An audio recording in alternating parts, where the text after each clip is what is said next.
Hi friends, welcome to my channel కిరాక్ కాక. Betting apps ఎంత పెద్ద స్కామ్ అనేది అలా మీకు చెప్తాను చూడండి ఫ్రెండ్స్. ఎంత పెద్ద భారీ స్కామ్ అంటే మామూలు స్కామ్ కాదు, అర్థమైందా? లక్షల కోట్ల భారీ స్కామ్ బెట్టింగ్ ఈ యాప్స్ ద్వారా మన పబ్లిక్ దగ్గర నుంచి కొన్ని లక్షల కోట్లు అనేది వెళ్ళిపోతున్నాయి వీటికి. అది ఎట్లా అనేది మీరు చూడండి, ఓకేనా? ఫస్ట్ మనం బెట్టింగ్ యాప్స్ స్టార్ట్ అయింది 2020 దగ్గర నుంచి స్టార్ట్ అయింది ఫ్రెండ్స్. అక్కడ మీకు బినోమో అనే ఒక బెట్టింగ్ యాప్ ఉంటుంది కదా, ప్రతి ఒక్క యూట్యూబర్ మీరు చాలా వీడియోలలో చూసే ఉంటారు. ఆ బినోమో అనే యాప్ నుంచి 2020 ఇప్పుడు 2025 వరకు మన తెలుగు స్టేట్సే కాదు, మన ఓల్డ్ ఇండియా వైడ్ చూసుకోండి, మన తెలుగు స్టేట్లలోనే ఈ రకంగా ఇంత పెద్ద అంటే యూట్యూబర్లే కానీ ఇన్ఫ్లుయెన్సర్లే కానీ ఆహా యాప్, అరవింద్, బాలకృష్ణ, సుడిగాలి సుధీర్ ఇట్లా చూసుకుంటే మన తెలుగు స్టేట్లలోనే ఇంత స్కామ్ అయితే 2020 నుంచి 2025 వరకు పెద్ద పెద్ద క్రికెటర్లు వాళ్ళు వీళ్ళు, సోనీ సూద్, చాలామంది పెద్ద పెద్ద వాళ్ళు ఉన్నారు, ప్రకాష్ రాజ్, ఇట్లా చూసుకుంటే చాలామంది India wide celebrities, India wide యూట్యూబర్లు, ఇండియా వైడ్ ఇన్ఫ్లుయెన్సర్లు, ఇన్స్టాగ్రామ్, యూట్యూబ్, ఇట్లా చూసుకుంటే ఇండియా వైడ్ నుంచి ఇండియా మొత్తంలో ఎంత పెద్దగా ఎన్ని లక్షల కోట్లు ఇండియా వైడ్ నుంచి ఈ బెట్టింగ్ యాప్స్ బయటికి వెళ్ళిపోతున్నాయి. అంటే ఇక్కడ చాలామంది బలైపోతారు, సూసైడ్ చేసుకొని చనిపోతారు. అర్థమైందా ఫ్రెండ్స్? అంటే దీన్ని ఏ కోణంలోకి వెళ్ళి చూడాలి. మనకు 2020లో కరోనా వచ్చింది, ఓకేనా? కరోనా వచ్చింది, దేశాన్ని అల్లాకొల్లం చేసింది. సేమ్ ఇప్పుడు బెట్టింగ్ యాప్స్ అంటే ఇది ఏమన్నా వేరే దేశాలు ఏమన్నా మన మీద ఏమన్నా కక్షపూరితమైన అంటే ఆర్థికంగా దెబ్బతిద్దామని చెప్పేసి ఏమన్నా వేరే దేశాలకి ఇట్లా ఏమన్నా ప్లాన్ చేస్తున్నాయా, లేకపోతే టెర్రరిస్ట్ అటాక్ ఏమైనా జరుగుతుందా? వేరే దేశాలు మన దేశాన్ని దెబ్బతీయడానికి ఏమైనా చేస్తున్నాయా? చైనా, లేకపోతే పాకిస్తాన్, లేకపోతే టెర్రరిస్ట్ అటాక్. అంటే దీన్ని ఏ కోణంలోకి వెళ్ళి చూడాలి. మీరు 2020 నుంచి 2025 వరకు ఎన్ని లక్షల కోట్లు ఇప్పటి వరకు మన ఆర్థిక సంపద బయటికి వెళ్ళిపోయింది. ఇంకో కోణంలో చూస్తే ఏమవుతుందంటే ఫ్రెండ్స్, వేరే దేశంలో అటాకింగ్ పరంగా చూస్తే ఆర్థికంగా దెబ్బతీయాలి, ఇండియాను ఆర్థికంగా దెబ్బతీసి ఇది అంటే ఇక మనం అడుక్కునే పరిస్థితికి తీసుకురావాలి అని వేరే దేశాలు ఏమైనా ప్లాన్ చేస్తాను. అడుక్కునే పరిస్థితికి తీసుకొస్తే ఏమవుతుందంటే ఈ మన దేశం వేరే కంట్రోల్కి వెళ్ళిపోతుంది. వేరే కంట్రోల్కి వెళ్ళిపోయిన తర్వాత ఏముండదు ఇక్కడ అంటే పబ్లిక్ దేశం మొత్తం వాళ్ళ కంట్రోల్లో ఉంటుంది. వాళ్ళు చెప్పినట్టు పరిస్థితికి వస్తుంది. అంటే ఇది మళ్ళా దీన్ని కంట్రోల్ చేయాలంటే ఈ గవర్నమెంట్ అన్నీ తెలిసే చేస్తుంది ఫ్రెండ్స్. గవర్నమెంట్కు దీనిలో ఆన్లైన్ బెట్టింగ్ యాప్స్ త్రో కొన్ని కోట్లు గవర్నమెంట్కి జిఎస్టీ రూపంలో కట్టేది ఉంటుంది. ఈ ఇల్లీగల్ బెట్టింగ్ యాప్స్ అనేది కొన్ని రాష్ట్రాలలో ఉన్నాయి, కొన్ని రాష్ట్రాలలో బ్యాన్. మరి గవర్నమెంట్ చూసుకుంటూ ఉంటుందా అంటే గవర్నమెంట్ ప్రతి స్టేట్లో పెద్ద పెద్ద ఆఫీసర్లు ఉంటారు, ఐటీకి సంబంధించిన ఆఫీసర్లు పర్యవేక్షణ చేస్తూనే ఉంటారు, ఏం జరుగుతుంది, ఏం నడుస్తుంది అని చెప్పేసి. మరి ఇంతమంది ఇన్ఫ్లుయెన్సర్లు, ఇంతమంది ఇన్ని రకాలుగా పబ్లిక్ని దేశాన్ని ఆర్థికంగా దెబ్బతీసేటప్పుడు మరి సోయి లేకుండా ఎవరున్నారు ఇక్కడ? పబ్లిక్ ఉన్నారా, లేకపోతే మన రాజకీయ నాయకులు ఉన్నారా, లేకపోతే మన అధికారులు సోయి లేకుంటున్నారా అనేది ఇక్కడ ప్రశ్నార్థకం అయిపోయింది. ఓకేనా ఫ్రెండ్స్? 2020 నుంచి 2025 వరకు ఎన్ని లక్షల కోట్ల స్కామ్ జరిగింది ఒకసారి మీరు గెస్ చేయండి. మహాదేవ్ యాప్ అనేటోడే ఒక 50,000 కోట్లు 1000 కోట్లు వేసుకోరు, 2,000 కోట్లు వేసుకోరు, అంటే 50,000 కోట్లు ఆ ఒక్క మహాదేవ్ బెట్టింగ్ యాప్. ఇంకో బెట్టింగ్ యాప్ 10,000 కోట్లు. అంటే 2020 నుంచి 2025 వరకు ఎన్ని లక్షల కోట్ల స్కామ్ జరిగింది అనేది మీకు మీ ఊహకే వదిలేస్తున్నా. అంటే దీన్ని ఏ కోణంలోకి వెళ్ళి చూడాలి. ఏమన్నా బయటి దేశాలు మనల్ని అటాక్ చేస్తున్నాయా, లేకపోతే టెర్రరిస్ట్ అటాకా, లేకపోతే మనకే ఏమంటారు, ఈ బెట్టింగ్ యాప్స్తో మనకే అంటే మన ఎవరికంటే వాడే మనకంటే మనమే పొడుచుకొని మనకే పెట్టి మనమే కొట్టుకొని చచ్చేటట్టు ఏమైనా చేస్తారా అనేది చాలా విషయాలు అనేది ఇంటెలిజెన్స్ మరి ఏం చేస్తుందో తెలుస్తుంది ఇక్కడ.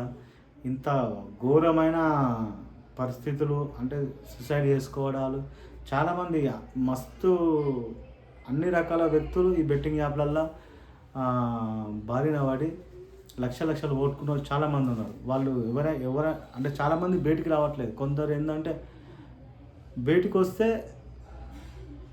జనాలకు ఒక అవగాహన అనేది వస్తుంది, బయటికి రాకపోతే చాలా కష్టం. ఇప్పుడు ఈ బెట్టింగ్ యాప్లలో ఎవరైతే మోసపోయారో వాళ్ళందరూ బయటికి వస్తే జనాలకు అవగాహన వస్తుంది, ఈ బెట్టింగ్ యాప్లకు దూరంగా ఉంటారు. లేకపోతే ఇక ఎట్లుంటుందంటే ఇంకా నష్టపోయేటోళ్ళు నష్టపోతూనే ఉంటారు. ఏమంటారు, ఈ బెట్టింగ్ యాప్లలో తీసుకొచ్చి ఆస్తులు కొట్టుకుంటారు, మొత్తం ఫ్యామిలీలు నాశనం అయిపోతాయి. మొత్తం ఘోరమైన పరిస్థితులు అనేవి ఇంకా ముంగట జరిగే అవకాశాలు అయితే మస్తున్నాయి. మరి ఇన్ఫ్లుయెన్సర్లకు ఇప్పుడు బాలకృష్ణ ఉన్నాడు, అల్లు అరవింద్కి ఏం తక్కువైందో తెలియదు. కోట్లు పెట్టి సినిమాలు తీస్తారు, కోట్లు బ్యాంక్ బ్యాలెన్స్లు ఉంటాయి. అయినా ఆహా అనే యాప్ నుంచి మొత్తం బెట్టింగ్ యాప్లే. ఆ బెట్టింగ్ యాప్ లేని షో లేదంట, అర్థమైందా? సుధీర్ చేస్తాడు, ప్రదీప్ గాడు చేస్తాడు, ఎవడు ఈ బాలకృష్ణ చేస్తాడు. నడిచే ప్రతి ఒక్క షోలో మోస్ట్ బెట్ అని ఉంటుంది. లేకపోతే ఇంకా చాలా బెట్టింగ్ యాప్స్ ఆహా యాప్లో జరుగుతాయి. ఈ అల్లు అరవింద్కి ఏమైందో ఏమంటారు, పైసల కోసం ఏదైనా చేసే బాపతి అల్లు అరవింద్ ఫ్యామిలీ, పుష్పరాజ్ ఫ్యామిలీ. ఓకేనా ఫ్రెండ్స్? నేను చెప్పేది ఏంటంటే ఫ్రెండ్స్, ఇది ఏ కోణంలోకి వెళ్ళి చూడాలనో కొంచెం మన తెలుగు స్టేట్లలోనే కాదు, ఇండియా వైడ్ చూసుకుంటే ఎంత డబ్బు అనేది బయటికి వెళ్ళిపోతుంది, ఎంత పబ్లిక్ నాశనం అవుతారు, ఎన్ని సొసైటీలు జరిగి ఉంటాయి. బెట్టింగ్ యాప్ ఆపొచ్చా అంటే ఇప్పుడు టిక్టాక్ వచ్చింది ఫ్రెండ్స్, టిక్టాక్ వచ్చింది. కలిపి ఎవడెవడో ఏమేమో ప్రయోగాలు చేసి చచ్చిపోతారు, బాగా టిక్టాక్ చూస్తారు అని చెప్పేసి ఆపేసారు, టిక్టాక్ బ్యాన్ చేసారు. అట్లాంటిది ఈ బెట్టింగ్ యాప్స్ ఆపలేరా? ఆపవచ్చు. ఓకేనా? గవర్నమెంట్ తలుచుకుంటే ఆపవచ్చు. ఇప్పుడు ఇన్ఫ్లుయెన్సర్లు అంటే గవర్నమెంట్ను దాటిన తర్వాతనే ఇన్ఫ్లుయెన్సర్ దగ్గరికి వస్తుంది యాప్, అర్థమైందా? ఈ గవర్నమెంట్ తలుచుకుంటే బెట్టింగ్ యాప్లు చేయడం అనేది ఆపవచ్చు. లేకపోతే ఫ్యామిలీలు కుటుంబాలు మొత్తం లక్షలు కోల్పోయి, ఆస్తులు కోల్పోయి, జీవితాలు మొత్తం ఖరాబ్ అయ్యి సూసైడ్లు చేసుకొని, ఇదైతే ఆగకుండా అయితే ఇట్లనే కంటిన్యూ అవుతుంది. దీన్ని ఒక రకంగా చెప్పాలంటే గవర్నమెంట్ కూడా దీన్ని ప్రోత్సహించినట్టే ఉన్నది బెట్టింగ్ యాప్స్. అర్థమైందా ఫ్రెండ్స్? ఇప్పుడు ఇన్ఫ్లుయెన్సర్ అంటే వీళ్ళ దాకా వచ్చిందంటే మెయిన్ ఫస్ట్ ఆగాల్సింది ఎక్కడనో అక్కడ ఆపాలి. ఆపాల్సిన బాధ్యత గవర్నమెంట్ది. ఓకేనా? ఇప్పుడు వాళ్ళకు లీగల్గా కొన్ని ఉంటాయి, ఇల్లీగల్గా కొన్ని ఉంటాయి. లీగల్గా ఉన్న వాటి నుంచి కొంత డబ్బు వాళ్ళకు వస్తుంది, దీని మీద వీళ్ళు దృష్టి పెట్టరు. మొత్తం మించుకొచ్చేదాకా వీళ్ళు దృష్టి పెట్టరు. కరోనా టైంలో గదే చేసారు, ఇప్పుడు కూడా గదే చేస్తారు. ఏమంటారు ఫ్రెండ్స్? అసలు దీన్ని ఏ కోణంలోకి వెళ్ళి చూడాలి? లక్షల కోట్లు అయితే వెళ్ళిపోతున్నాయి బయటికి.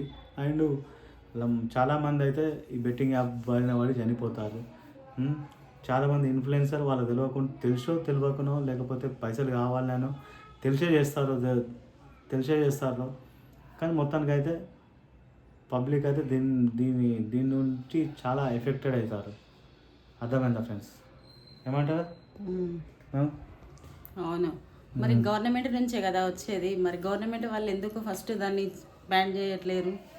మనుషులు చేసేదాకా ఎందుకు ఉంటున్నారు? మీరు దీన్ని ఏ కోణంలోకి వెళ్ళి చూస్తారు చెప్పండి ఫ్రెండ్స్? ఇది ఏమన్నా వేరే దేశాల అటాక్ లేకపోతే టెర్రరిస్ట్ అటాక్ లేకపోతే అంటే మామూలుగా జరగట్లే స్కామ్. కొన్ని లక్షల కోట్లు 2020 నుంచి 2025 వరకు ఎన్ని వేల కోట్లు బయటికి వెళ్ళిపోయినాయి. అంటే ఎన్ని లక్షల కోట్లు, వేలు కూడా కాదు. మన తెలుగు స్టేట్లలోనే అంటే తెలుగు స్టేట్లలోనే ఒక రేంజ్లో కార్లు కొంటారు ఇన్ఫ్లుయెన్సర్లు, ఒక రేంజ్లో అట్లా వెళ్ళిపోతారు మొత్తం ఎవరికి అందకుండా.